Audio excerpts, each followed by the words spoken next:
Wherever love goes, there is also misery. It's no mystery. And you and I, we got history, yeah. Ladies and gentlemen, welcome back to your NFL Week 6 picks. I want to start off right away by thanking you guys for the support on last week's episode of this NFL Week picks. That would have been Week 5. Got a lot of support from you guys on that, and that was super cool for me to see because I did put a ton of time into it.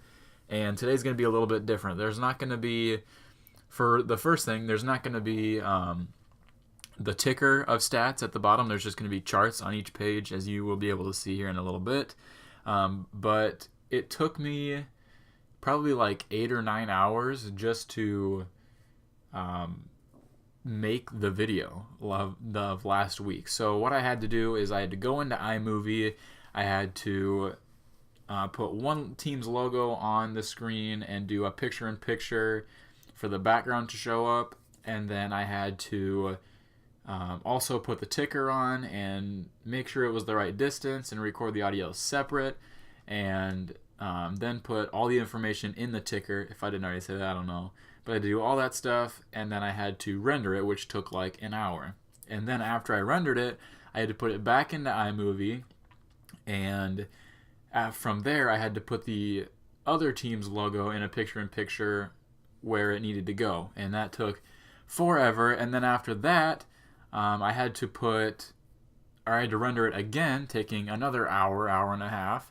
And it just took forever. And so this week what I'm going to do is I'm going to be just going through a PowerPoint.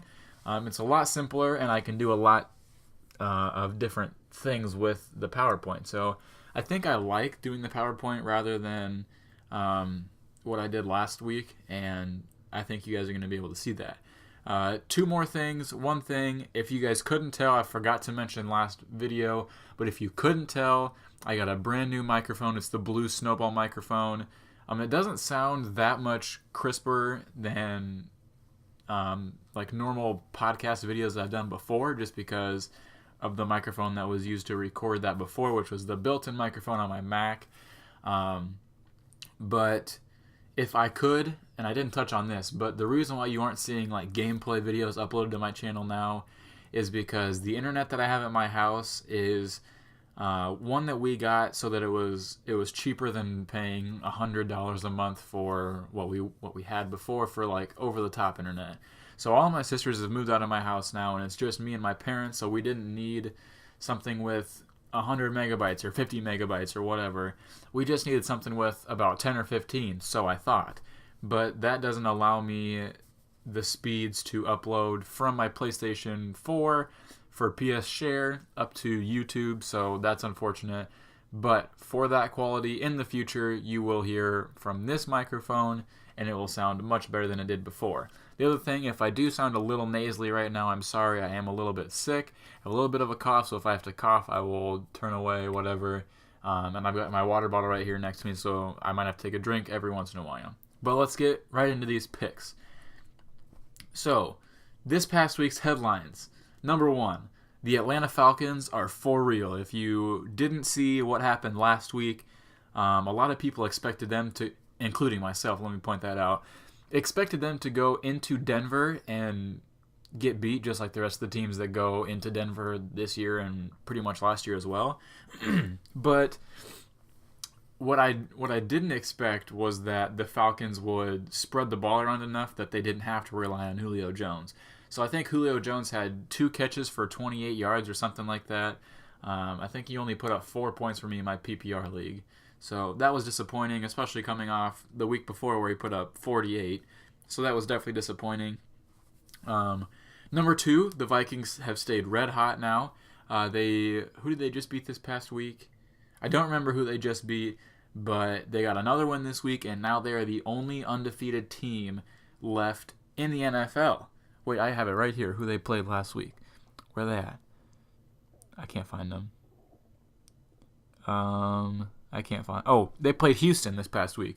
They played Houston at home, and they beat Houston. And I think they beat them pretty handily, too. We'll get into the Vikings a little bit later. The third point on there is Carson Wentz cooling off. And I say that simply because, one, they lost their game this past week, And 2, he finally turned the ball over. He threw an interception this week. And Dak Prescott is not on there either. But Dak Prescott also turned the ball over for the first time this week. He had a fumble recovered by the defense. And so those 2 rookies that were looking very good still look very good.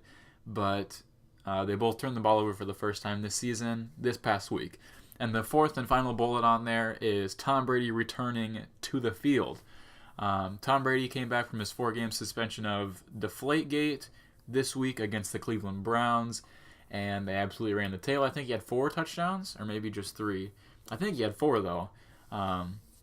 So, yeah, they absolutely dominated the Cleveland Browns, making the Cleveland Browns the only winless team in the NFL. Next, we've got Week 6. Oh, I went too far. Okay, here we go. Week 6 injury updates at the quarterback position. Cam Newton was knocked out of the Atlanta game 2 weeks ago with a concussion. Did not play last week in Monday Night Football against the Tampa Bay Buccaneers, which I thought he would. So I got that pick wrong, but he is questionable to return this week versus the Saints. And the reason I have questionable on there is because he's actually listed as questionable, but if you read into it more and search what people are actually saying about him, the experts and stuff, Cam Newton's pretty much going to play this week. Colin Kaepernick had the dead arm, the dead shoulder, whatever you want to call it, shoulder surgery in the offseason. He was named the starter this week versus Buffalo. If you are looking for a quarterback in fantasy, I'll just throw this in there. Do not start Colin Kaepernick this week. This is his first week starting in almost a full year. And he's playing a tough Buffalo defense. Buffalo's defense has been very good the past 2 or 3 weeks, beating 3 weeks because they beat the Cardinals. They shut out the New England Patriots in New England, which is almost impossible. And then this past week they beat the LA Rams 33-13, I believe. 2 more quarterbacks. Trevor Siemian with his sprained AC joint in his shoulder is questionable to return this week, but and actually that game is tonight. I'm recording this on Thursday, and one thing I did want to point out really quick that I forgot in the beginning. I'm sorry that this video was not up last night or yesterday even, but I didn't have... Last week I had Tuesday off, so I was able to do all the stuff preparing the video on Tuesday, but this week I worked Tuesday, I had Wednesday off, so yesterday I did all the stuff to prepare it, except I didn't have the audio recorded, and then this morning I was going to record the audio before I went to work, and my computer needed an update, so my microphone wouldn't connect, so I had to do it after work tonight. So, Trevor Siemian actually plays tonight, Thursday Night Football. He will be starting tonight versus San Diego, and that's actually a very intriguing matchup. The 4th person on that list is Carson Palmer. With his concussion, he is expected to return this week for Monday Night Football against the New York Jets. Now moving on to the running backs, we've got Jonathan Stewart for the Carolina Panthers with his hamstring. He's been out the past few weeks. He's questionable to return this week versus the Saints, but on my fantasy app, he was recently upgraded to not injured. Jamal Charles, with his torn ACL from last season, will play this week versus Oakland. He played on a limited snap count basis 2 weeks ago in Pittsburgh, and then last week they had the bye week. So he should be ready for a full workload this week. And watch for the Chiefs to be very good out of the bye week this week. Andy Reid is normally very good out of the bye week and very prepared for the matchup because they've had 2 weeks to prepare for Oakland. Eddie Lacy injured his ankle last Sunday night against the New York Giants. He's questionable to return this week versus Dallas, and he's thought to be, he's expected to be playing this week. Arian Foster, with his hamstring, has been out since I think week 1, or maybe he got injured week 2. Yeah, he got injured week 2. He's questionable to return this week versus the Pittsburgh Steelers. Latavius Murray, with turf toe, is questionable to return this week versus Kansas City. Coach Jack Del Rio of the Oakland Raiders said that he hopes to get Latavius Murray back, but if not, the Raiders are no stranger to spreading the ball around in the backfield this year. They've had 3 different running backs producing decent amounts of yardage. out of the backfield this year. Next is Rashad Jennings, or Rashad, however you want to say it. Injured his thumb a few weeks ago. He is questionable to return this week versus the Baltimore Ravens. That's a huge one. That's probably one of the bigger ones. Probably top 3 on the list is Rashad Jennings, Rashad, whatever. I say Rashad, but you could say whatever you want. Probably one of the best or biggest 3 names on, or not names, but biggest 3 injury updates on here, because he's questionable to return. And the Giants, have the Giants missed him? They don't have a running back that they can trust to pound the ball. Jennings is really that guy that they go to as their workhorse for running backs on running downs and running situations. So if they get him back, look for that offense to be better again, because as you know, in weeks 1 and 2, the Giants got wins and they looked very good. And now the past 3 weeks, they have not looked good. In my opinion, is that I don't make sense right now. My opinion is that it's because of Rashad Jennings not being there. The last one, Jeremy Hill with a shoulder injury, is questionable to return this week versus New England.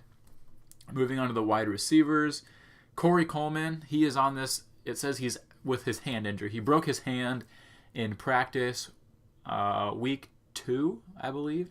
Yeah, it'd be week 2, before the week 2, or no, after the week 2 game. So the reason he's on this list, it says out this week versus Tennessee. The reason he's on this list, he was given a 4 to 6 week time frame to recover from that injury, and this week 6, is the 4th week. So if he's on the shorter end of that 4 to 6 week spectrum, he should be back next week. If not, in the next couple weeks, he will be back. Des Bryant with a knee injury, questionable to return this week versus Green Bay. Randall Cobb with a neck injury that he suffered last week is expected to play this week against Dallas. Eric Decker, big blow for the Jets offense with a torn rotator cuff, I believe, is out for the season. He's going to have surgery that will be ending his season. Terrence Williams with a shoulder injury is questionable to return this week versus Green Bay. Mike Wallace with a rib injury is questionable to return this week versus the New York Giants. Steve Smith Sr. with an ankle injury is also questionable to return this week for the Baltimore Ravens against the New York Giants. One thing that you will notice about a lot of these players so far is that a lot of them are getting shoulder injuries, whether it be torn rotator cuff, sprained AC joints, or dislocated shoulders, whatever it is. There's a lot of shoulder injuries going on this year. Moving on to the tight ends, you have Tyler Eifert with his back injury suffered last week, and the ankle injury that he's coming off of is questionable to return this week versus New England. So if you're in a fantasy league, another fantasy tidbit, if you're in a fantasy league and somebody owns Tyler Eifert, they're probably getting pretty impatient that he's not been back yet and been putting up points. He's just sitting on their bench. Try and trade for him and see what you can get out of him. If not, if somebody owns him and they don't want to give him up, they probably do their research and they know that he's coming back. And honestly, I would even take a risk on him if he's in your waiver wire in your league. I'd take a risk on him. Clive Walford with a knee injury is questionable to return this week versus Kansas City. Eric Ebron with another knee injury is questionable to return this week versus the Rams. Julius Thomas with an elbow injury is probable to return this week against Chicago. That's the first probable we've seen on this list. And Gary Barnidge with an ankle injury is also questionable to return this week versus Tennessee. 1 second, I gotta take a drink of water. All right, so my record recap from last week's picks. My picks with and against the spread, I guess. I'm just going to call them my spread picks. Last week I was 3-0, so my picks were Arizona at San Francisco to cover a 3-point favorite. Oh, wait, no, that's not it. I apologize. I picked Tennessee at Miami. Miami's favored by 3.5. Tennessee actually won that game, so I got that one right. And then I picked Pittsburgh to beat the New York Jets at home by more than 7 points because Pittsburgh was favored by 7. And they did. They beat them 33-13 or 31-13, something like that. And then my last one was that Buffalo at Los Angeles, and the Rams were favored by 2.5 at home, and Buffalo obliterated them in that game. So I was 3-0 on my spread picks last week. And overall, on the picks of all the games, I was 8-6, as you see there. So let me just quick go through the ones I got right. Arizona at San Francisco, Minnesota home against Houston, Tennessee at Miami, New England at Cleveland, Pittsburgh at home against the Jets, Baltimore at Washington. Baltimore at home against Washington. I got that one wrong. Philadelphia at Detroit, I got that one wrong. Chicago at Indy, I got that one wrong. Atlanta at Denver, got that one wrong. And then Buffalo at LA, I got that one right. San Diego at Oakland, I got that one right. Cincinnati at Dallas, I got that one wrong. And I got Green Bay at home against the Giants. And I got Carolina at home against Tampa Bay wrong. So, moving on to this week's picks. We're going to do this week a little bit different. We're going to do the overall picks of every game this week first, and then after that we're going to be doing the spread picks. So, going through this, and even this week, since I don't have the ticker, I'll be able to read the stats off the screen as we go along. So, the Denver Broncos at San Diego Chargers is your Thursday night game this week. The line is 3.5 points. Denver is the favorite. Denver is obviously 4-1, and the San Diego Chargers are 1-4. As you can see on the bottom left portion of your screen here for Denver's stats, their offense is pretty mediocre. They score a lot of points per game, and everything else is bottom half of the league. Rush yards, pass yards, total yards per game. They're in the middle of they're right in the middle for rush yards, but pass yards per game and total yards per game is very low on the spectrum. One thing that you will notice that really sticks out to me, their defense is very good. Don't get me wrong, and it's very talked up and hyped up. It is very good, yes.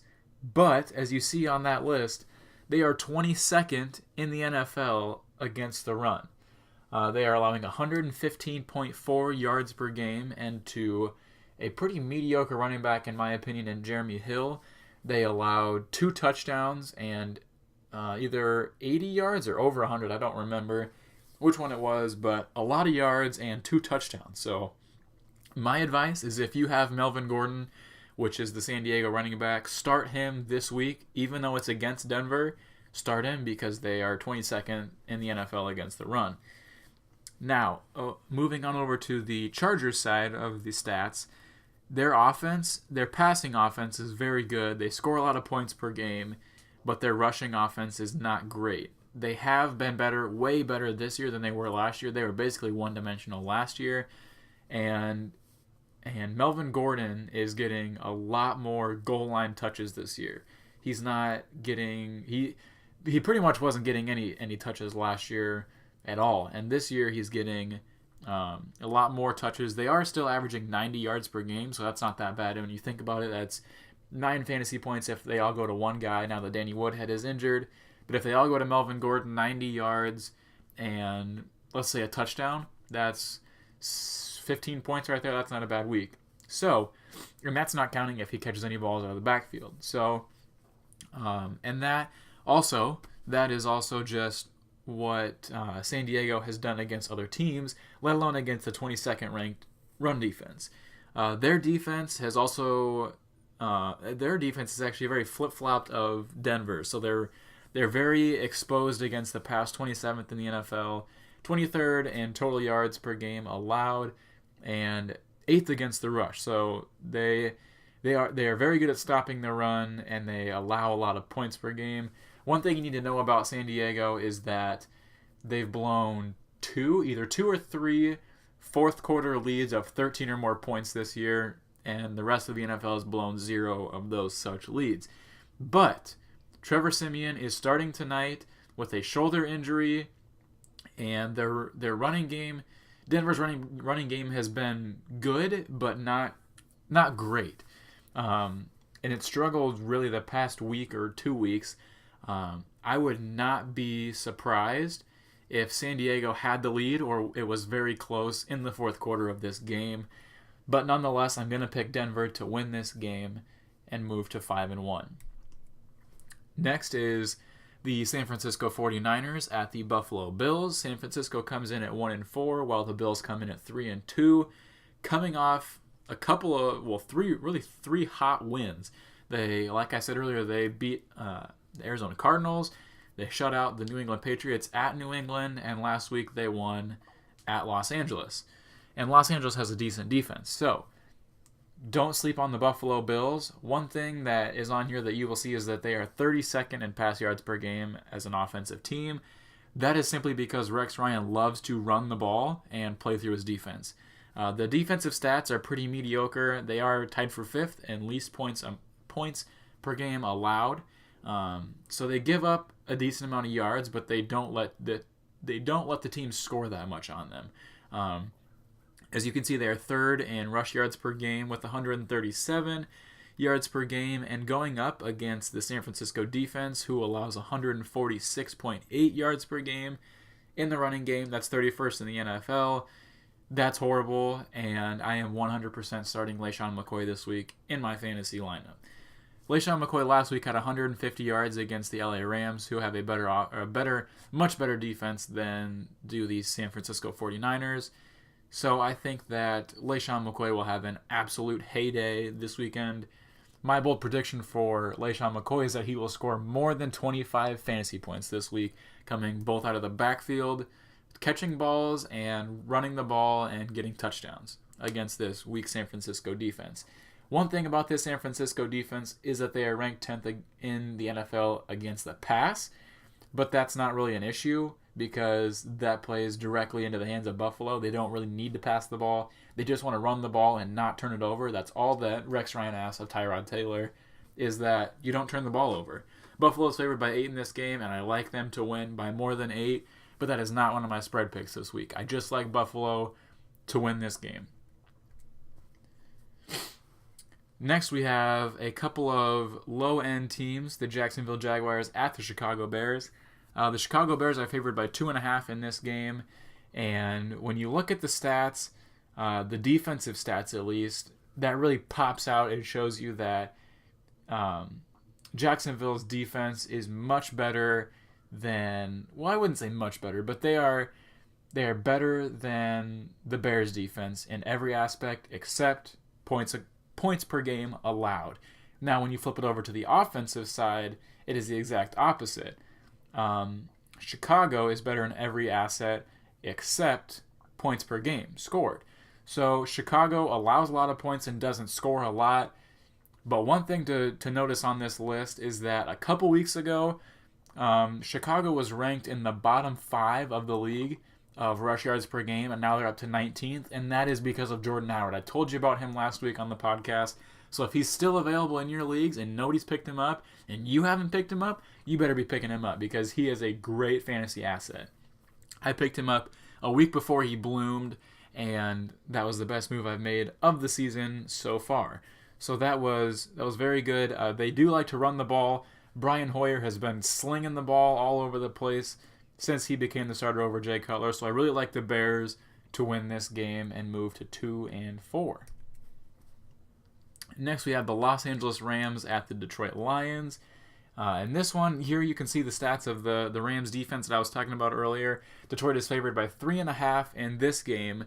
One thing you notice on the right side of your screen is that there's not really a number that pops out to you in the stats.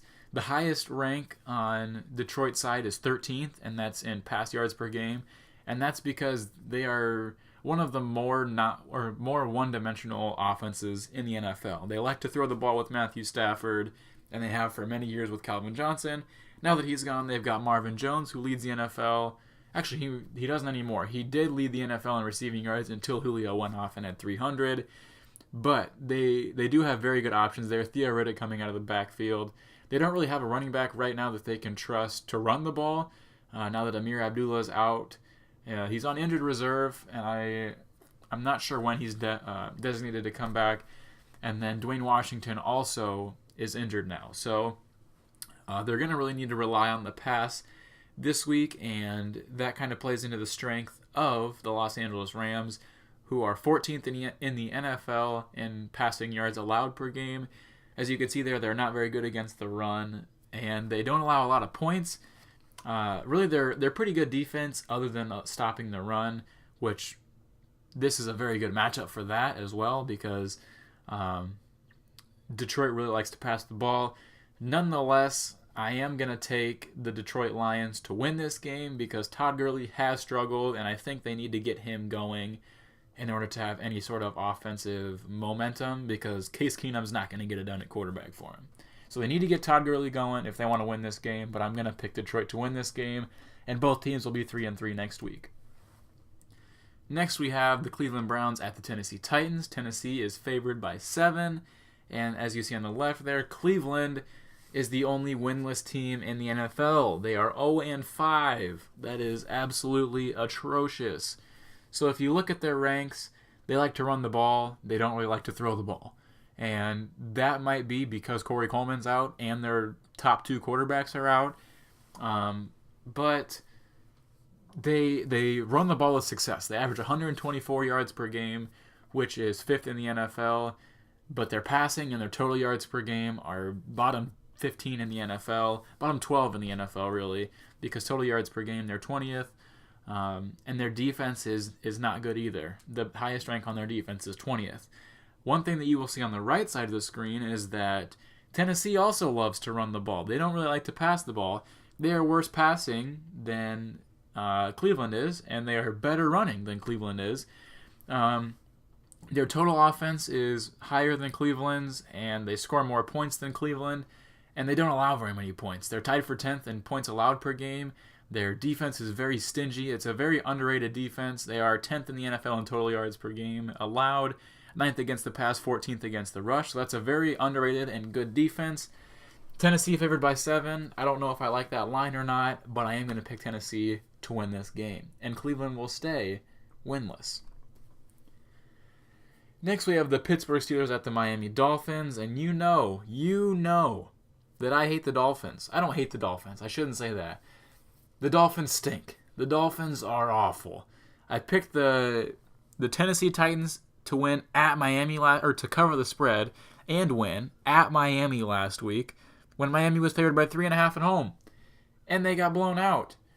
Tannehill is good for at least 2 turnovers per game, whether that be fumbles in the end zone because that happens all the time to Tannehill, interceptions, whatever it is. Tannehill is a turnover machine. He's an accident waiting to happen. Them at 1-4 going into or at home against Pittsburgh. Pittsburgh is favored by 7.5.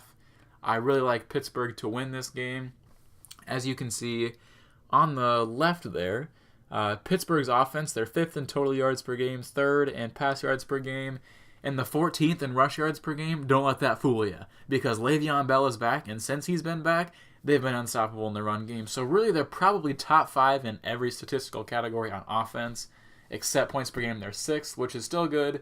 Their defense is allowing a lot of yards per game, especially pass yards per game. They know how to stop the run, and they know how to keep people out of the end zone. So they're not allowing a lot of points. And as you see on the right side of the screen there, you see a lot of double-digit numbers and triple-digit numbers.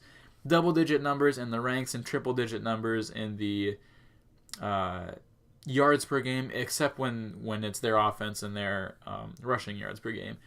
They don't like to run the ball. They can't run the ball. They don't have a running back. They like to throw the ball, but Tannehill, like I said, is an accident waiting to happen. He's a turnover machine, so that's never a good thing. They're allowing 401 yards per game, which is terrible. 151 almost yards on the ground per game. That's terrible. That's so bad. So I like Pittsburgh to win this game and move to 5-1. Next, we have the Cincinnati Bengals at the New England Patriots, and one of last week's surprises to me was the Bengals getting pooped on by the Dallas Cowboys. I didn't think that the Cowboys would win that game and let alone dominate that game. Cincinnati doesn't look like they've struggled this year, but they have struggled to keep consistency this year. Their 2 losses are to Denver and the other one now to Dallas. But I'm not so sure that Dallas loss is an acceptable loss, especially when you're talking about a team that is trying to get over the playoff hump of making the playoffs and winning games instead of just making the playoffs and losing in the first round. So their defense is pretty average. They're 11th in total yards per game, 11th against the pass, 19th against the rush, and 16th in points per game allowed. Now, their offense, they really like to pass the ball. They aren't very good at running the ball, but total yards per game, they're 10th, and they don't really score a lot of points. They allow more than they score, which is never a good thing.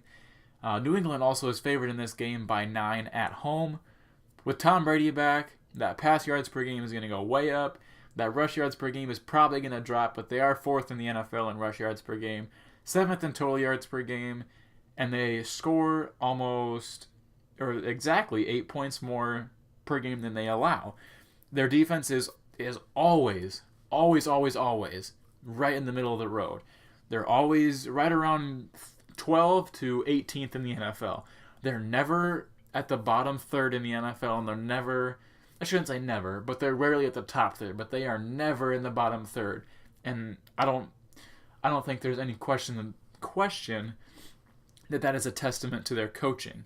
13th again in total yards, 18th against the pass, 9th against the rush, and 4th in points per game allowed. I like the New England Patriots to win this game and move to 5-1 and completely control their division, because everybody else in that division, I shouldn't say that. I was going to say everybody else in that division sucks, but I just went on and raved about the Buffalo Bills. Anyway, I like New England to win this game. Next, we have the Carolina Panthers at the New England Saints. The New Orleans Saints. Carolina is favored by 3 in this game on the road, with Cam Newton coming back and possibly Jonathan Stewart coming back. Kelvin Benjamin actually having catches this past week for decent amounts of yards. Didn't have a touchdown, but the 2 games that he hasn't scored in, Kelvin Benjamin hasn't scored a touchdown in, were the game that Cam Newton missed, and what was the other one? Oh, against the Minnesota Vikings. Those are the 2 games against a stingy defense in the game that Cam missed, when Derek Anderson was turning the ball over left and right, and they couldn't win that game to save their souls. Both teams were trying to lose that game on Monday night. It was awful to watch.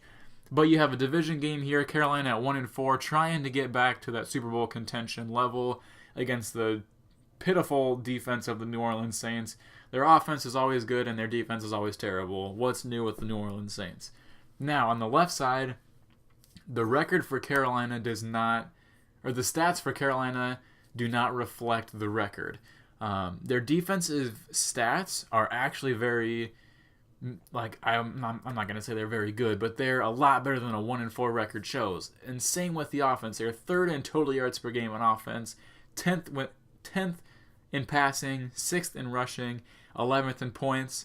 And on defense, they're 12th in total yards, 15th against the pass, 10th against the run, and they are 22nd in points. So they allow a lot of points, but they don't allow a ton of yards. So it basically is a turnover situation for Carolina. They turn the ball over too much, which is very, very unusual for us to see, because last year they led the league with turnover difference at plus 20, I believe. And as you see on the right there, the Saints are great in every offensive statistical category except running the ball, which is what's new. And their defense is bottom 4 in the league. Bottom 6 is their rushing. Bottom 2 in total yards, last in points per game, and bottom 3 in pass yards per game. So look for Cam Newton to get back on track here, as well as Jonathan Stewart and Kelvin Benjamin. I really like this matchup this week, and I'm going to pick Carolina to get back on track and get back to 2-4, and eventually get back to challenging Atlanta in the division. Next, we have the Baltimore Ravens at the New York Giants. New York Giants are favored by 3 in this game. The Giants come in at 2-3, and the Ravens come in at 3-2. This one is a little difficult for me to call, because Baltimore's defense has been very under the radar. Nobody has really talked about them. They're 5th in pass yards per game, 4th against the run, 7th in points allowed per game, and tied for 2nd in total yards allowed per game, which is absolutely ridiculous. Nobody even talks about their defense. If there's defenses we're talking about these days, it's Denver, Seattle, Minnesota, maybe Arizona people talk about. Nobody talks about Baltimore's defense. Very good defense. I would say top 3, top 4 defense in the NFL, without a doubt in my mind. But their offense has struggled. 22nd in total yards, 22nd in pass yards, 23rd in points per game, and 17th in rush yards per game. Now on the other side, The Giants have struggled the past 3 weeks after getting off to a 2-0 start. They lost 3 in a row. I don't like the Giants in this game at all, even at home. I don't like the Giants to pick up the win. Their offense has been okay throwing the ball, but scoring points they haven't been able to do in the past 2 weeks. And running the ball, 3 weeks, haven't been able to run the ball in the past 3 weeks or score points. And their passing has not been great. Eli has been awful this year, especially against the top 3 or 4 defense in the NFL. I like Baltimore to win this game, even though New York is favored by 3 points. Next, we have the Philadelphia Eagles at the Washington Redskins. Philadelphia comes in at 3-1, coming off their first loss last week with the rookie quarterback, and Washington comes in at 3-2. One thing that you will see on the left side of your screen is that Philadelphia's defense is also very undertalked. 2nd in total yards per game, 6th in pass yard. Well, technically they'd be tied for 2nd. I don't know why I don't have that, but they would be tied for 2nd in total yards per game with Baltimore, 6th against the pass, 3rd against the rush, and 2nd in points allowed per game. Philadelphia is favored by 2 on the road in this game. Their offense has been good enough to go against this bottom half of the league Washington Redskins defense, even with Josh Norman. They'll be able to run the ball very easily. They'll be able to throw the ball fairly easily. And I think they'll be able to put up enough points and allow not enough points, if that makes sense. Not allow as many points and get the win this week. I like them to win by more than that 2 points, but I think that Philadelphia nonetheless will come out of this week 4-1. The next game we have is the Kansas City Chiefs at the Oakland Raiders. The Raiders come in at 4-1 with being the favorite by 1 point. Favorite by 1 point. Kansas City comes in off the bye week at 2-2. They started 2-0, I believe. No, they started 1-1. So they've had an up and down season, but getting Jamal Charles back. One thing about, just to warn you guys, I am a Kansas City Chiefs fan.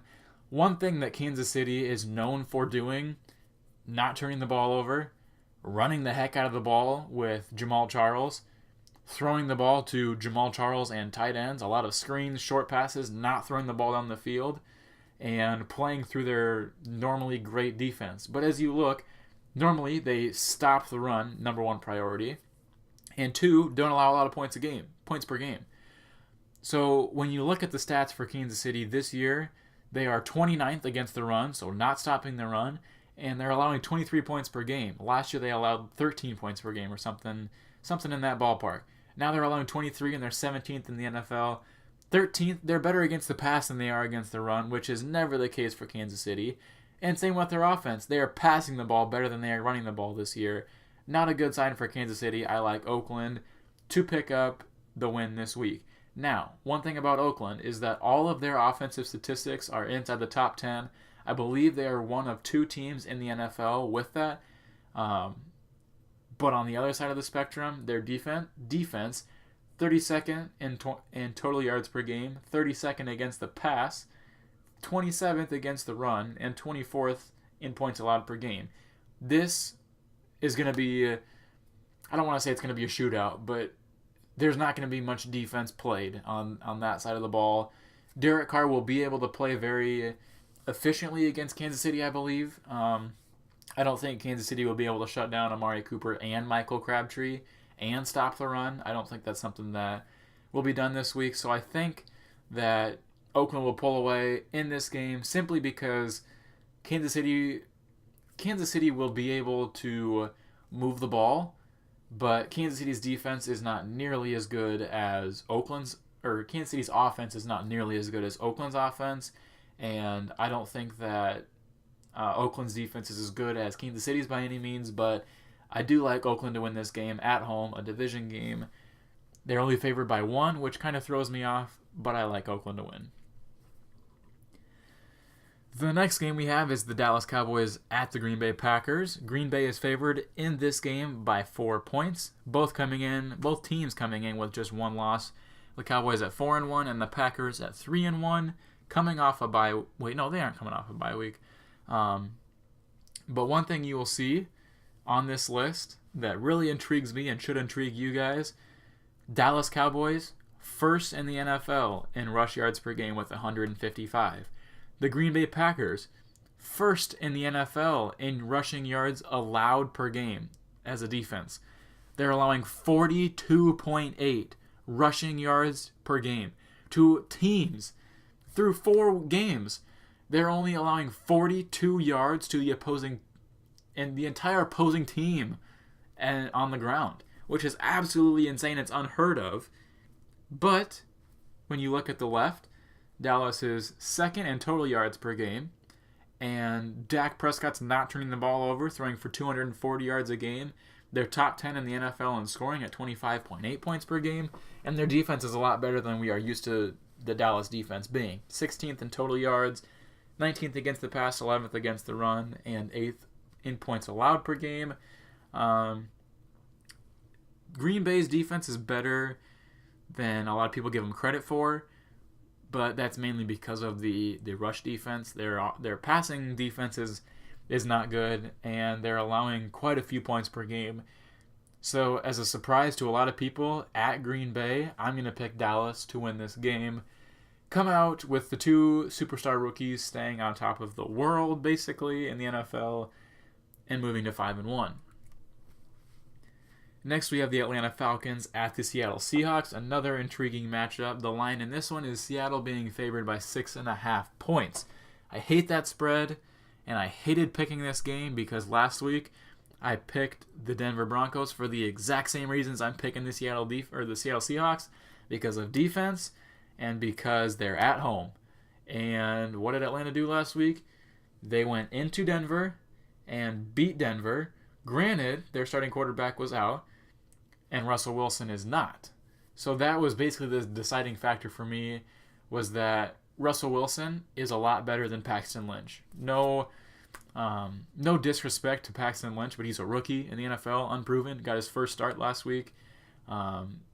And this is Russell Wilson. So they got a little bit different task in front of them. As you can see on the left, the Atlanta Falcons are the other team in the NFL to be in top 10 of every statistical offensive category, along with the Oakland Raiders. First in total yards, first in pass yards, first in points per game, and 7th in rush yards per game. Their defense, 26th in total yards, 26th in passing yards, tied for 26th in points per game, and 15th in rush yards per game. Now on the opposite side of the spectrum, total yards per game, first in the NFL in defense is the Seattle Seahawks, second against the pass, 7th against the rush, and 3rd in points allowed per game. Their offense, if you just match up strength versus strength and weakness against weakness, the strength of Atlanta is better than the strength of Seattle, but the weakness of Seattle is way stronger than the weakness of Atlanta. So I like Seattle to win this game at home and move to 4-1. That putting Atlanta at 4-2, and with my other pick of Carolina putting them at 2-4, Carolina's got a chance in the NFC East. Or NFC South, sorry. Now to the AFC South, Indianapolis Colts at Houston Texans. How did you like that segue? That was a good one. Anyway, Houston's favored in this one. This will be your Sunday night football game. Yes, your Sunday night football game this week, kind of a boring one. Houston favored by 3 at home with a 3-2 record. And Indianapolis comes into this game at 2-3. Not being able to stop anybody on defense in any sort of way. And their rushing offense is being bad. Their rushing offense is bad. So I like Houston to win this game simply because of the strength on strength and weakness on weakness thing with this one as well. If you look at the strength of Houston, which is their defense, they're first in pass yards per game, 5th in total yards per game. They're not very good against the run, but Indianapolis can't run the ball anyway, so that doesn't matter. So the defense of Houston is better than the offense of Indianapolis, and the offense of Houston is better than the defense of Indianapolis. So that's... Did I say that right? I think I did. So that's what I look at. And strength versus strength is going up against weakness in this one. So that'll be really interesting to see how that plays out. But I think Houston's going to win this game. I've got Houston in this game at home to move to 4-2. Now for our Monday night game, we've got the New York Jets at the Arizona Cardinals. I think this will be a better game than a lot of people think. And a lot of people blame, like I said last week in the episode, a lot of people are blaming Arizona's defense, and I don't think that is necessary because, as you see there on the right, 8th in total yards per game, 4th in pass yards per game, and they are 23rd against the run, but they're tied for 10th in points allowed per game. So that's not that bad, and their offense is very middle of the road.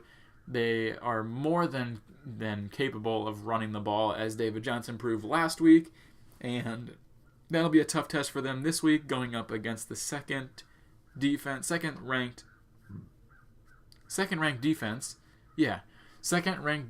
against the run in the New York Jets. But one thing to look at in this one was the deciding factor for me. Not only that I really like Arizona to win at home against a struggling Jets team, and Arizona's picking it up, but when you look into things, Eric Decker out for the season. Okay, so now you have one guy to throw the ball to, Brandon Marshall. You have Matt Forte in the backfield, who struggled the past 2 or 3 weeks. So you can only throw the ball to Brandon Marshall, and who is going to line up against Brandon Marshall for the Cardinals? Patrick Peterson, one of the best cornerbacks in the NFL. So he's going to pretty much shut him down, and if not shut him down, he will limit him and make Ryan Fitzpatrick either A, throw his way and make plays on the ball because he is a playmaker, or B, throw to other players on the field, and they probably won't hurt Arizona as much as Brandon Marshall would. So I really like Arizona to win this game. Now, here come the spread picks. This will probably be the last time you ever hear these words come out of my mouth on this podcast because I'm probably going to regret it after this week. But my underdog spread pick of the week for week 6 is the Cleveland Browns. Yes, I picked the Cleveland Browns. But hear me out. Cleveland has lost a lot of games that were close games. One in overtime, one to Baltimore, where they were up 20-0 and they lost 22-0 or 22-20, I believe. And then they lost. Who was the other? They lost another game. I just talked about the one in Baltimore. They lost another game that was very close, though. I don't remember who they were playing in that game, but they did lose another close game. So I like Cleveland to keep this game close, even though I talked about Tennessee's defense and how underrated their defense is. I think that Cleveland will keep it close, and I don't like them to win. As I talked about earlier, I like Tennessee to win this game, but I like Cleveland to cover the spread of the 7 points. Now, my favorite pick of the week would be the Pittsburgh Steelers at the Miami Dolphins. Yes, I am harping on the Dolphins again, and I'm going to pick against the Dolphins until they prove me otherwise that they are a viable option to stay away from. So Pittsburgh's only favored by 7.5 in this game at Miami, and I think that Pittsburgh will win by at least 8 points, making them cover the line of 7.5. So I like Pittsburgh to run the ball with Le'Veon Bell all over Miami. I like Pittsburgh to throw the ball all over Miami with Antonio Brown. Who else? They've got just about Sammy Coates, who had a ridiculous week last week. So I like them to beat up on the Miami Dolphins this week. Next, my either spread pick of the week is going to be the Philadelphia Eagles, -2 on the road at Washington. I think they will win by at least a field goal, which would give me the line on that one. So I really like this pick of the Philadelphia Eagles getting back on track and winning at Washington in this game. Now, a couple of things here at the end before we wrap it up. You see that little Twitter thing on the screen right there? He's shaking away. At ShamGodYT is my Twitter, where you can find me on Twitter. What do I want, or what is that on the screen for? So, are you having trouble deciding which player to start, which player to sit, looking who to pick up on the waiver wire, who I think is going to be valuable in the next week or whatever, and wondering if you could drop a couple players off your team that haven't been producing as many points, who you can buy low and sell high off of your team. So if you've got a player that you are putting on your bench and you don't think that he will continue to put those points up, so you can sell him high or buy somebody who's not been. So like a Todd Gurley would be like a buy low situation. So he's got the potential, but he hasn't been playing that well, so you would buy him low. You would throw out a low trade offer for Todd Gurley and see if you get him. So what I want you to do is go follow me on Twitter at ShamGodYT. Maybe I'll follow you back. What do you think about that? Tweet me your fantasy football questions, and I will include your question or questions in the next podcast. I'll have a little segment at the end right here where I will go over fantasy football questions in the podcast.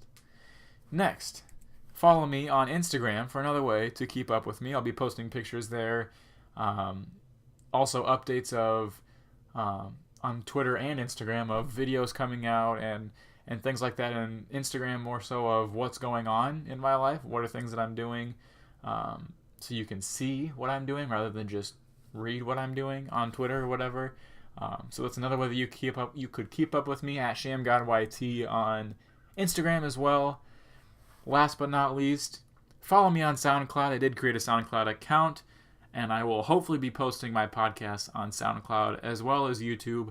So if you want to share the SoundCloud link with your friends or the YouTube link with your friends, let them know. And in future podcasts, I hope to have people on the podcast and talk with me, make their picks with me, and we can compare picks. So if that's something that you'd be interested in, maybe you and a buddy like to talk about football and stuff like that, have them on the podcast. We could all three talk about things. That'd be pretty cool in my opinion. If that's something you'd be interested in, share my podcast around on SoundCloud and YouTube with your buddies and let them know that I'm out there. I would really appreciate that. Now, he just bounced. The little SoundCloud just bounced. Now, what's this going to be? Watching. Thank you for watching. That's what that's going to be. And the double smiley face. Look at that. Thank you guys for watching. I hope you guys did enjoy this video as much as you enjoyed last week's video. Keep the support up, liking the video, commenting, following me on Twitter,